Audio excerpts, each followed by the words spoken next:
Hello, this is Pastor Rick, and I want to welcome you to the Lectionary Plus, preparing us for Reformation Sunday this week, October the 26th. Remember to wear your red shirts to worship on Sunday. We have two classic texts. What I mean by classic texts, these Bible stories are often read on Reformation Sunday, especially in Lutheran churches. And the first is Romans 3:3-19, and then to 28. And then John 8:31-36. I'm going to start with John chapter 8, because here this idea of truth is going to play a central role in this text. The truth will make you free. And it's an important concept in John all the way through the book. And we remember what Pilate asked Jesus when he had him out there on the balcony and he's interviewing Jesus. He asked the question that was relevant back then, but also relevant today: what is truth? Before we get at that question, three contextual related issues I think are important to raise up. Three different contexts that will help frame this text for us on Sunday. The first is, you can read John 7, and there are a series of debates and discussions and tensions in John chapter 7. It's with Jesus' brothers, the Pharisees, the chief priests, the temple itself, and the crowd. All these people are wrangling with Jesus in 7, and that's summarized, that whole group, as, and here's the question, what? Some translations that we grew up with said the Jews confronted Jesus, but probably more accurate, the Judeans. The Judeans were a certain slice of the Jews who were raising these issues, and the Judeans often were following Jesus, but misunderstood his teachings. And so that's an important theme here in John's gospel. The second context is that this saying comes in the festival of booths. Now, it's a Jewish festival. For us Gentiles, that probably doesn't mean a lot, but it would be like our 4th of July. In a sense, it's Independence Day. They would set up booths and live in them to remind them of their liberation from Egypt. And when they were out in the wilderness, Moses had taken them out of Egypt. That was liberation.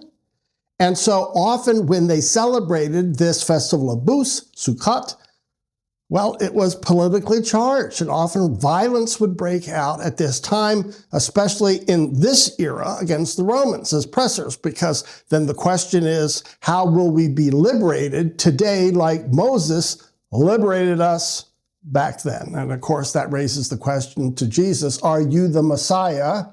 Will you liberate us from Roman oppression? Those are hot questions during the Festival of Booths.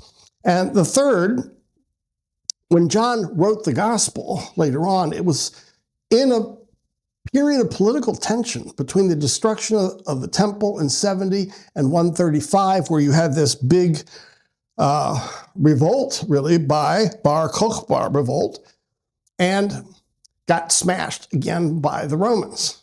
So John, when he writes this, he's lifting up some of these themes about freedom and the truth will set you free, and that Jesus is a different type of liberator.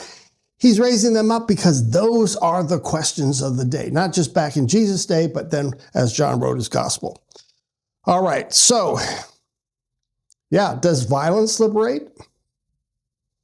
People in this story think so. We remember before Pilate, they called for Barabbas, right? Who was, right, an insurrectionist. And they said, well, if Jesus won't liberate us, then we want Barabbas to be freed. And so many are thinking violence will overturn, or we can turn to ethnic unity, because as you hear in the text, we are descendants of Abraham. We've never been slaves to anyone. The most ridiculous phrase in the Bible, I think, since they're really under the slavery of Rome. So do you turn to ethnic unity? Do you turn to violence, to protest? Violent protest? Is that the key then to overthrowing the oppressors? And here, of course, we see Jesus come back and says, the truth will set you free. So this is a strong word for us today, because I think we can identify with this text. That Christian nationalists have been committed to violence to bring back power to the Christian church. That's a Christian heresy. Others would say ethnic identity is what frees us and brings us unity. And Jesus is going to come over against all that and say the truth, which is going to be him, self-reference. The truth then will set you free, and it's a different type of freedom than you expected. All right, great Reformation Day theme, but also Romans 3. This is one of the texts that Luther read in the Wartburg and in Wittenberg, and that really set him free to understand the definition of faith.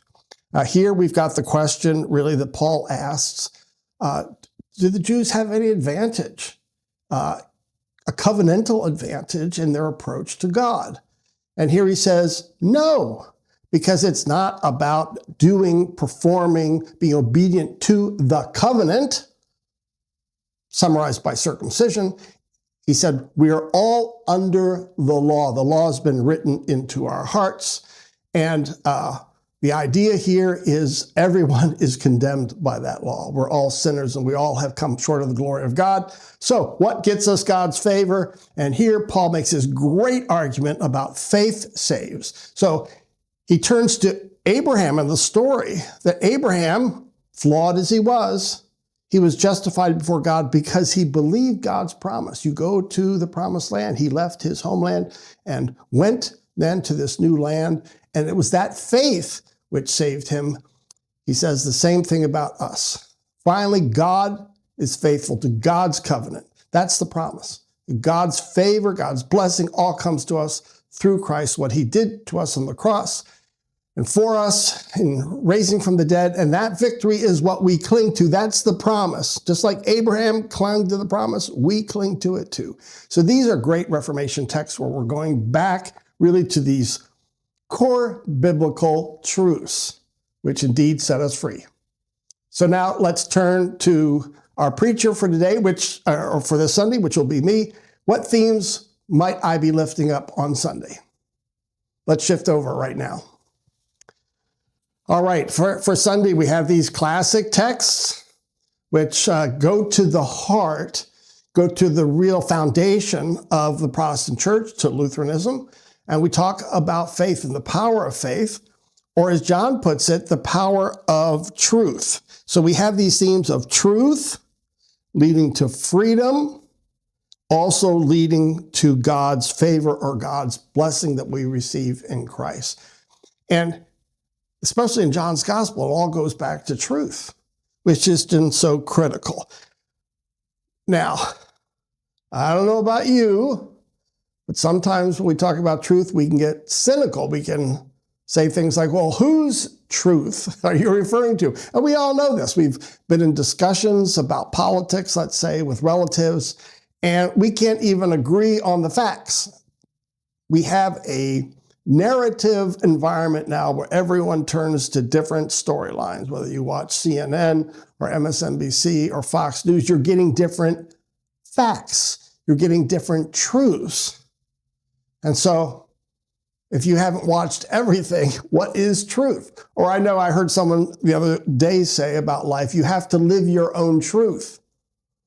Oh, well, if everyone's living their own truth, then that's really an abuse of language, because truth should be singular. So here Jesus, here in our story of John, goes to truth and says, when you talk about truth, I am the truth, the way, the life. No one comes to the Father but through me. And so the key to truth is it's the wellspring of breaking through to this idea of freedom. That's a political idea in John, not just a spiritual idea, and also to the blessings of grace. And so like any anniversary, every time we celebrate the Reformation, we want to go back to these foundation ideas. What is truth? How does Jesus relate to the truth? And how does that liberate us and open us up to God's grace? All that is how we celebrate Reformation Sunday. Wear your red shirts. Don't forget to wear your red shirts. But as important, prepare yourself to go back to the basics of the faith, of how we receive all blessing in God's favor, based on what God did for us through Christ. It's at the center of the Reformation. It's the center of our Lutheran Church. It's the center of every sermon. It's the center of all our prayers. We always depend on Christ. Those are my initial thoughts. Join us Sunday for worship. Wear your shirts. Bye-bye now.